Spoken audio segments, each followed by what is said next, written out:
হচ্ছে বিজেপির অত্যাচারে সুশীল সমাজ থেকে শুরু করে শিক্ষা বিভিন্ন শৈলের লেখক থেকে শুরু করে এখনো 400-র উপর মানুষকে আটকে রেখে দেওয়া হয়েছে বিনা বিচারে সারা দেশে। রাজ্য সঙ্গীতের যে সিদ্ধান্ত হয়েছিল বাংলার মাটি বাংলার জল, সেই সিদ্ধান্ত একটা নোটিফিকেশনের মাধ্যমে সরকার জানিয়ে দেয় যে প্রত্যেকটি সরকারি অনুষ্ঠানে রাজ্য সঙ্গীত দিয়ে শুরু হবে এবং জাতীয় সঙ্গীত দিয়ে শেষ হবে। বিস্মিত হলাম যে বিরোধী দল যখন আমরা বিধানসভা শুরু হয় এবং সঙ্গে সঙ্গে মিউজিক বেজে ওঠে এবং গান শুরু হয় রাজ্য সঙ্গীতের, সেই সময় তারা একটু প্রথমে হতভম্ব হয়ে যায়, তারপর হঠাৎ জাতীয় সঙ্গীত শুরু করে দেয়। এবং যখন রাজ্যপাল ঢোকেন, আপনারা দেখবেন বাজেট অধিবেশন উদ্বোধন করার জন্য রাজ্যপালের একটা ভাষণ হতো, আপনারা লক্ষ্য করেছেন, তখনও কিন্তু জাতীয় সঙ্গীত দিয়ে হতো না, অন্য একটি কোনো সঙ্গীত দিয়ে হতো এবং রাজ্যপাল এসে বাজেট সত্র শুরু করতেন এবং রাজ্যপাল যখন বেরিয়ে যেতেন তখন জাতীয় সঙ্গীত হতো। সরকারি অনুষ্ঠানে গেছি যেখানে আমরা দেখেছি এবং স্কুলেতেও 26শে জানুয়ারি গেছি, সেটা ইংলিশ মিডিয়াম স্কুল, সেখানেও গেছি, সেখানেও রাজ্য সঙ্গীত দিয়ে শুরু হয়েছিল এবং জাতীয় সঙ্গীত দিয়ে শেষ হয়েছিল। দিয়ে কোনো জায়গায় শুরু হয় না, এমনকি কি বলে পার্লামেন্টেও জাতীয় সঙ্গীত দিয়ে কোনো অধিবেশন শুরু হয় না। এই যে পার্লামেন্টারি ডেমোক্রেসির যে সিস্টেম, এইটা জানা সত্ত্বেও তারা ইচ্ছাকৃতভাবে জাতীয় সঙ্গীতের অবমাননা করেছে এবং রাজ্য সঙ্গীতের অবমাননা করেছে। এর জন্যে আমাদের দলের পক্ষ থেকে আমরা ওদের বিরুদ্ধে প্রিভিলেজ মোশন নিয়ে এসেছি। বিধানসভায় যারা বিরোধী দলে আছেন, অনেকে নতুন হলেও অধিকাংশই পুরনো, যারা আমাদের দল থেকে গেছেন বা সিপিএম থেকে গেছেন, এরকম অনেকে আছেন।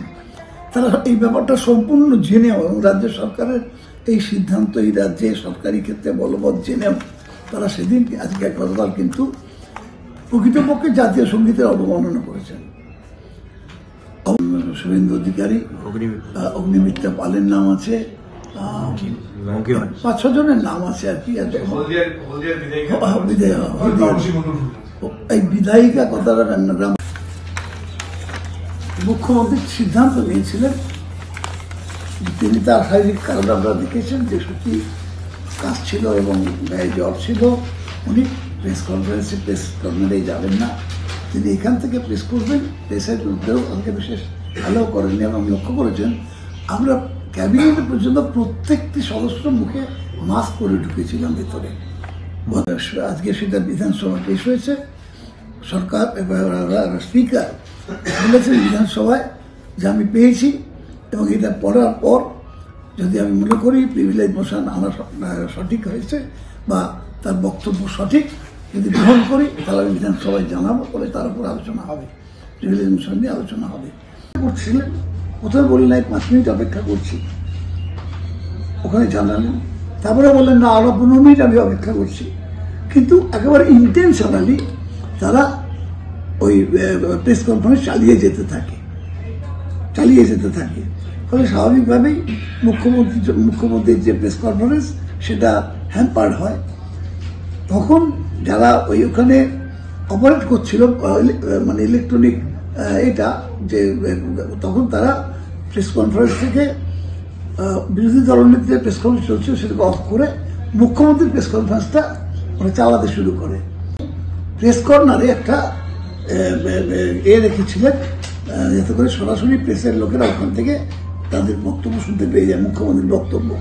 একটা বোধহয় টেলিভিশন দেখেছিলেন যাতে ওখান থেকে, এবং তার একটা মেকানিজম ওখানে তৈরি করেছিলেন, পিডাব্লিউডির মাধ্যমে একটা মেকানিজম তৈরি করেছিলেন।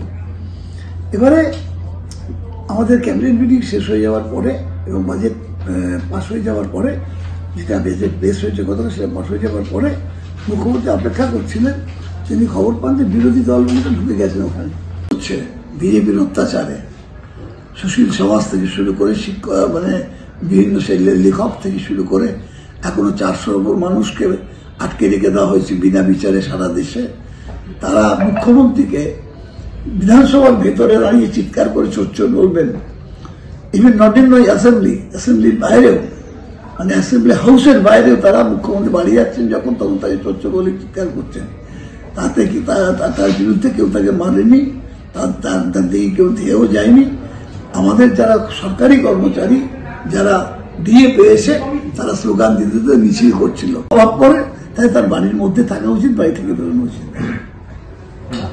হচ্ছে বিজেপির অত্যাচারে সুশীল সমাজ থেকে শুরু করে শিক্ষা বিভিন্ন শ্রেণীর লেখক থেকে শুরু করে এখনো 400-র উপর মানুষকে আটকে রেখে দেওয়া হয়েছে বিনা বিচারে সারা দেশে। রাজ্য সঙ্গীতের যে সিদ্ধান্ত হয়েছিল বাংলার মাটি বাংলার জল, সেই সিদ্ধান্ত একটা নোটিফিকেশনের মাধ্যমে সরকার জানিয়ে দেয় যে প্রত্যেকটি সরকারি অনুষ্ঠানে রাজ্য সঙ্গীত দিয়ে শুরু হবে এবং জাতীয় সঙ্গীত দিয়ে শেষ হবে। বিস্মিত হলাম যে বিরোধী দল যখন আমরা বিধানসভা শুরু হয় এবং সঙ্গে সঙ্গে মিউজিক বেজে ওঠে এবং গান শুরু হয় রাজ্য সঙ্গীতে, সেই সময় তারা একটু প্রথমে হতভম্ব হয়ে যায়, তারপর হঠাৎ জাতীয় সঙ্গীত শুরু করে দেয়। এবং যখন রাজ্যপাল ঢোকেন, আপনারা দেখবেন বাজেট অধিবেশন উদ্বোধন করার জন্যে রাজ্যপালের একটা ভাষণ হতো, আপনারা লক্ষ্য করেছেন, তখনও কিন্তু জাতীয় সঙ্গীত দিয়ে হতো না, অন্য একটি কোনো সঙ্গীত দিয়ে হতো এবং রাজ্যপাল এসে বাজেট সত্র শুরু করতেন এবং রাজ্যপাল যখন বেরিয়ে যেতেন তখন জাতীয় সঙ্গীত হতো। সরকারি অনুষ্ঠানে গেছি যেখানে আমরা দেখেছি এবং স্কুলেতেও 26শে জানুয়ারি গেছি, সেটা ইংলিশ মিডিয়াম স্কুল, সেখানেও গেছি, সেখানেও রাজ্য সঙ্গীত দিয়ে শুরু হয়েছিল এবং জাতীয় সঙ্গীত দিয়ে শেষ হয়েছিল। দিয়ে কোনো জায়গায় শুরু হয় না, এমনকি কি বলে পার্লামেন্টেও জাতীয় সঙ্গীত দিয়ে কোনো অধিবেশন শুরু হয় না। এই যে পার্লামেন্টারি ডেমোক্রেসির যে সিস্টেম, এইটা জানা সত্ত্বেও তারা ইচ্ছাকৃতভাবে জাতীয় সঙ্গীতের অবমাননা করেছে এবং রাজ্য সঙ্গীতের অবমাননা করেছে। এর জন্য আমাদের দলের পক্ষ থেকে আমরা ওদের বিরুদ্ধে প্রিভিলেজ মোশন নিয়ে এসেছি। বিধানসভায় যারা বিরোধী দলে আছেন অনেকে নতুন হলেও অধিকাংশই পুরনো, যারা আমাদের দল থেকে গেছেন বা সিপিএম থেকে গেছেন, এরকম অনেকে আছেন। তারা এই ব্যাপারটা সম্পূর্ণ জেনেও এবং রাজ্য সরকারের এই সিদ্ধান্ত এই রাজ্যে সরকারি ক্ষেত্রে বলবৎ জেনেও তারা সেদিন আজকে গতকাল কিন্তু প্রকৃতপক্ষে জাতীয় সঙ্গীতের অবমাননা করেছেন। শুভেন্দু অধিকারী, অগ্নিমিত্রা পালের নাম আছে, 5-6 জনের নাম আছে আর কি। এই বিধায়িকা কথাটা মুখ্যমন্ত্রী সিদ্ধান্ত নিয়েছিলেন, তিনি তার শারীরিক কারণ আপনারা দেখেছেন যে সত্যি কাজ ছিল এবং গায়ে জ্বর ছিল, উনি প্রেস কনফারেন্সে যাবেন না, তিনি এখান থেকে প্রেস করবেন। প্রেসের বিরুদ্ধেও আমাকে বিশেষ ভালো করেননি এবং লক্ষ্য করেছেন আমরা ক্যাবিনেটে পর্যন্ত প্রত্যেকটি সদস্য মুখে মাস্ক পরে ঢুকেছিলাম ভেতরে।